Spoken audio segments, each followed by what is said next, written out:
يقول أنس: بينما كنا جلوس عند النبي صلى الله عليه وسلم إذ دخل علينا رجل لا نعرفه، قال: أين هو ابن عبد المطلب؟ قلنا: ذلك الأبيض الأمهر، أبيض مشرب بحمرة صلوات ربي وسلامه عليه، إذا تبسم كان وجهه كفلقة القمر. قلنا: ذلك الأبيض الأمهر. فجاءه وقال: يا ابن عبد المطلب، إني سائلك ومشدد عليك السؤال. وكان متكئا فجلس. قال: يا محمد، من الذي رفع السماء؟ قلت: الله. قلت: يا محمد، ومن الذي بسط الأرض؟ قال: الله. قال: ومن الذي نصب الجبال يا محمد؟ قال: الله. قال: أسألك بالذي رفع السماء وبسط الأرض ونصب الجبال، الله أرسلك إلينا رسولا؟ أسألك بالذي رفع السماء وبسط الأرض ونصب الجبال، الله أرسلك إلينا رسولا؟ فاحمر وجهه صلى الله عليه وسلم وقال: اللهم نعم. قال: أسألك بالذي رفع وبسط ونصب وأرسلك إلينا رسولا، الله أمرك أن تأمرنا ب5 صلوات في اليوم والليلة؟ قال: اللهم نعم. الله أمرك أن تأمرنا بالصيام؟ قال: اللهم نعم. قال: الله أمرك أن تأمرنا بأداء الزكاة؟ قال: اللهم نعم. الله أمرك أن تأمرنا بحج بيت الله الحرام؟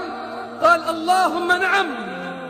قال: والذي بعثك بالحق والذي رفع السماء وبسط الأرض ونصب الجبال وأرسلك إلينا رسولا، لأحافظن على الصلاة ولأصومن رمضان وأعطي الزكاة وأحج البيت ولا أزيد على ذلك. فلما انطلق قال النبي صلى الله عليه وسلم: إن صدق دخل الجنة، إن صدق فيما قال وحافظ على الصلوات وصام رمضان وأدى الزكاة وحج بيت الله الحرام دخل الجنة. تأمل بارك الله فيك، تأمل رعاك الله. الزكاة قد تسقط في حال من الأحوال إن لم يكن عندك مال، إن لم يكن عندك ما يستوجب الزكاة فلا زكاة عليك. والصيام يسقط للأعذار. ومن كان منكم مريضا أو على سفر فعدة من أيام أخر. الحج لمن استطاع إليه سبيلا. لكن قل لي بالله العظيم، هل تسقط الصلاة في أي حال من الأحوال؟ إذا لو حافظ على صلاته دخل الجنة.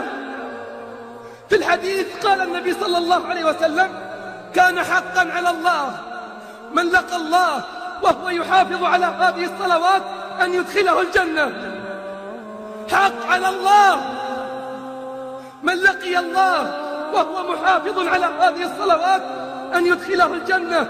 قال أبو ذر: وإن زنى وإن سرق؟ قال: وإن زنى وإن سرق. قال: يا رسول الله، وإن زنى وإن سرق؟ قال: وإن زنى وإن سرق.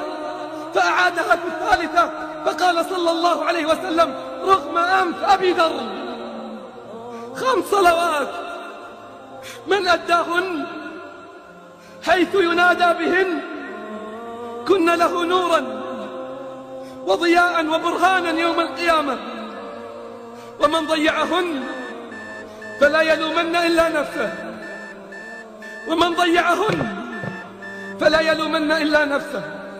أطلت عليكم لكن الحديث خطير والقضية مهمة. أبناؤنا يموتون على غير صلوات، بل حتى الشيب تهاونوا في أدائها.